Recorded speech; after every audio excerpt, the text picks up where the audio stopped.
15 வயது பிரவீன் பள்ளியில் ஒரு ரவுடி போல சுற்றி கொண்டு பெற்றோரை மதிக்காமல் இருக்கிறான். பிரேஷிகாவை காதலிக்கும் அவன் அவள் ஊரில் இல்லாத நேரத்தில் சோனல் என்ற பெண்ணுடன் பழகி துரோகம் செய்கிறான். எதிரிகளின் சதியால் இந்த விஷயம் அம்பலமாகி பிரேஷிகா அவனை விட்டு பிரிகிறாள். இதை கண்டு தந்தை உன்னிகிருஷ்ணன் அதிர்ச்சி அடைகிறார். மோதல் மற்றும் ஏமாற்றம். பழிவாங்கும் எண்ணத்தில் சோனலை துன்புறுத்தும் பிரவீனை கிளாஸ் லீடர் கனகவள்ளி தட்டி கேட்கிறாள். பின் இருவரும் நண்பர்களாகிறார்கள். கனகா தன் பெற்றோரிடம் காட்டும் அன்பை கண்டு அவள் மேல் காதல் கொள்கிறான்.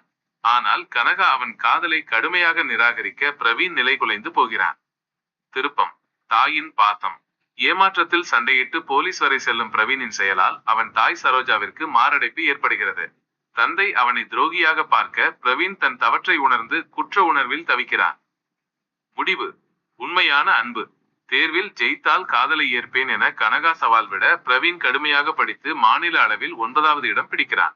ஆனால் வெற்றியை வைத்து வரும் காதல் தேவையற்றது என உணர்ந்து கனகாவை நிராகரிக்கிறான். நிபந்தனையற்ற பெற்றோரின் அன்பே சிறந்தது என தெளிந்து தான் காயப்படுத்தியவர்களிடம் மன்னிப்பு கேட்கிறான். பெற்றோர்களுக்காக சமர்ப்பிக்கப்பட்ட கதை.